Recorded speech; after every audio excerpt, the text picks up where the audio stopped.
Là, j'ai en face de moi Antoine Laborie. Antoine. Emmanuel Laborie, pardon, excusez-moi. Emmanuel Laborie, alors tu te souviens de ce monsieur?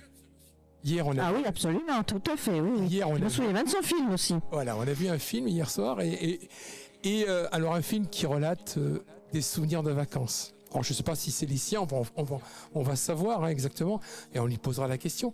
Mais des souvenirs de vacances, vous savez, quand dans les années 60, on part... 60, moi je parle ouais, plus un peu moins, 50 même, hein on monte le micro. 50. Bon, allez, on dira 50. Moi, c'était dans les années 70, mais c'était pas pareil. C'est pareil. Et donc, ça te ramène à des souvenirs personnels quand tu vois ce film, des souvenirs de vacances. Alors, moi, j'ai eu la chance d'avoir un papa qui aimait bien nous amener en voyage. C'est pas donné à tout le monde, des fois, c'est vrai. Mais bon, on prenait la voiture. Dans la voiture, on fumait. Il y avait une fumée dans la voiture. Là, maintenant, on n'a plus le droit, hein. Mais à l'époque, il y avait une fumée. Et puis, je me souviendrai toujours du papa qui, quand on te posait trop la question, c'est quand on arrive, il y avait des claques, tu sais, les claques volantes comme ça. J'avais droit à ça. Des trucs tu vois un peu le système. Hein, la claque volante, la claque qui passait comme ça, et puis ça prenait qui ça prenait. Donc voilà. Et surtout, il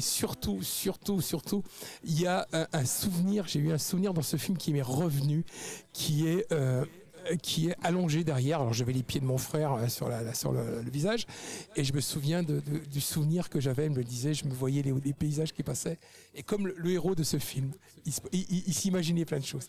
Emmanuel Laborie, voilà, j'ai essayé de te vendre ton film parce que sincèrement ça m'a ému, sincèrement ça m'a fait repartir dans certaines choses, et en plus le petit il est d'estrange, hein, quand même, donc donc c'est pas Emmanuel Laborie, donc réalisateur de ce film qui s'appelle Océan. Qui est sorti hier, enfin qui est ressorti hier, hein, que tu as tourné en quelle année? Le film avait été, donc hier c'était une rétrospective, donc c'est un film qui avait été sélectionné il y a 10 ans déjà, en 2014. Donc tu as réalisé ce film il y a 10 ans, ouais. 10 ans, qui était, alors c'est quoi, c'est des souvenirs d'enfance? Oui, c'est un souvenir qui est, comme tu viens de le dire, qui est très nourri de souvenirs personnels. Après c'est une fiction, donc c'est pas un film qui raconte mot pour mot, enfin c'est pas une autobiographie totale, mais oui, c'est un film qui est très nourri de souvenirs personnels, et c'est ça qui est magique avec ce film, c'est que à l'époque quand il est sorti, et même maintenant là depuis hier soir, t'es au moins la 5e ou 6e personne à venir me voir en m'expliquant que en fait les gens viennent me dire, mais en fait vous avez raconté ma vie, je crois que c'est la vie de tout le monde, et donc ça c'est très touchant évidemment, et merci pour ce que tu viens de dire. Mais oui, donc c'est à la fois un film qui est fait avec des souvenirs très personnels, mais je m'aperçois qu'en étant très personnel, ça touche énormément de gens, quoi. Et donc il y a tous ces moments dont tu parles. Alors bon, moi dans les années 50-60, j'étais pas né, mais moi c'était plus, le film me raconte plus les années 80. Ouais. Mais bon, ça me rappelle la mienne. On l'a pas le même âge. Bien sûr. Et puis même il y a des gens beaucoup plus jeunes que nous qui m'expliquent que c'est leur vie aussi. Donc je pense qu'il y a quelque chose d'un peu intemporel et universel sur le côté on part en vacances avec les parents et puis ça se passe pas bien entre les parents. Ouais, pourquoi justement on sent que dans ton film il y a une tension entre les parents. C'est quoi? C'est un message que tu voulais passer, ou c'était parce que il fallait qu'on passe par ça? Non, c'est l'idée du film, si tu veux, c'est de raconter comment Adam, c'est le prénom du comédien dans le film, le personnage s'appelle Jean. Ouais.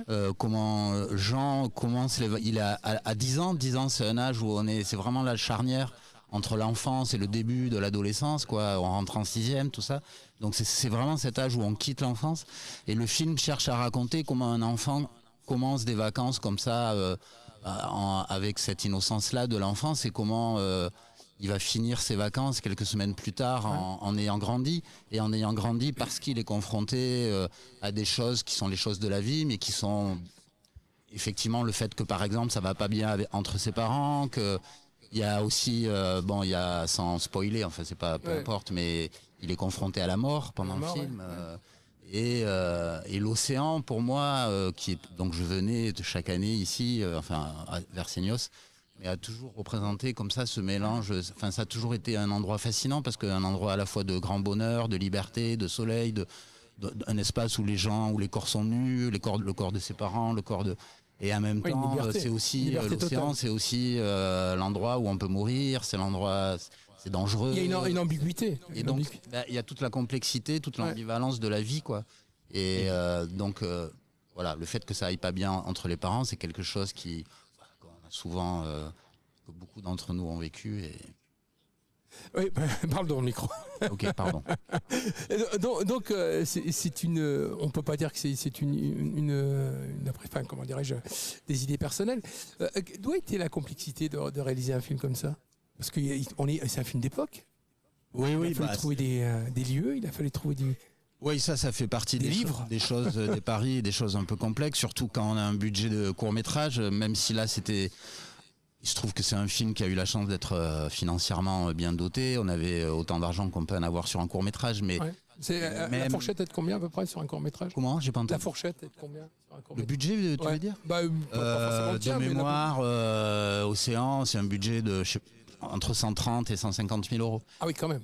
C'est un bon budget pour un court-métrage, mais ce qui est, quand on veut faire une reconstitution comme ça des années 80, c'est très compliqué, parce qu'on n'est pas du tout équipé pour.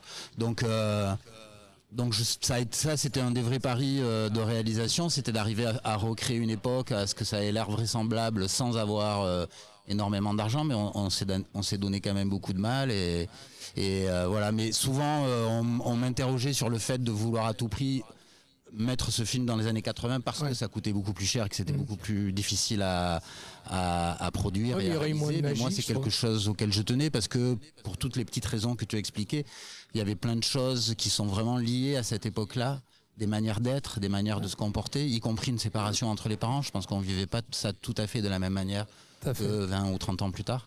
Et donc, c'était important pour moi que ce film-là soit vraiment dans cette époque. Et où est-ce qu'on le trouve, tout cet argent ? J'ai pas entendu parce que t'es loin. Où est-ce qu'on trouve tout cet argent? Ah, où est-ce qu'on trouve tout cet argent? En fait, on le trouve, c'est le circuit habituel des financements de courts-métrages. Donc en gros, en France, il y a ce qu'on appelle le CNC, le Centre National de la Cinématographie, qui accorde des subventions. Alors c'est des aides très très sélectives, hein, c'est très compliqué de les avoir. Mais on peut avoir le CNC, et puis après il y a les régions. Et par exemple, ici, en Nouvelle-Aquitaine, on est dans une région qui est quand même très proactive pour le cinéma. Donc là, sur Océan, par exemple, il y a le CNC, il y a la région Aquitaine, il y a le département des Landes aussi, d'ailleurs, qui met de l'argent dessus. Il y a peut-être une télé, je sais plus très bien, sur Océan, non, je crois pas. Enfin, voilà, donc on monte un budget de court-métrage d'une façon... tous les courts-métrages... frappe au même porte. Même fournisseur. Quoi. Ouais. Et après, qu'est-ce qu'il y a eu après Océan? Après Océan, après Océan, j'ai refait un autre. Océan, c'est ce qu'on appelle un moyen métrage entre 30 minutes et 1 heure. Moi, j'ai refait un autre moyen métrage. Océan, c'était déjà mon 3 ou 4e. Moi, j'ai fait beaucoup de documentaires en fait. Dans un premier temps. Après, j'ai fait 3-4 moyens métrages. J'en ai refait un après Océan. Qui faisait 59 minutes, donc c'était à la limite du court-métrage, du moyen-métrage. Et voilà. Et après, j'ai travaillé sur un projet de long-métrage pendant longtemps, mais qui, pour des raisons diverses, et du métier, le cinéma n'a pas pu aller au bout, mais voilà, qui a été une aventure de plusieurs années aussi. Et puis comme je le racontais hier, il se trouve que moi, j'ai déménagé après avoir passé 20 ans à Paris. Je me suis installé en fait pas très loin d'ici, à l'ITMX, donc où j'habite depuis quelques années. Et depuis que je suis ici, je fais aussi pas mal d'ateliers. Je travaille aussi sur les films des autres. Je fais un peu. Là, tu es sorti du collectif La Maison Bleue, c'est ça?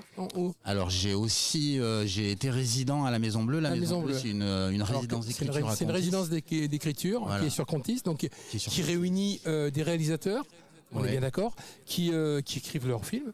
Hein? Oui, c'est ça. On a un projet, on concourt et ils accordent ou pas une résidence et on reste pendant un mois. Et donc pendant un mois, on va travailler sur son film, on va aider. Et le Océan est sorti de ça, non? Non, pas Océan, c'était avant.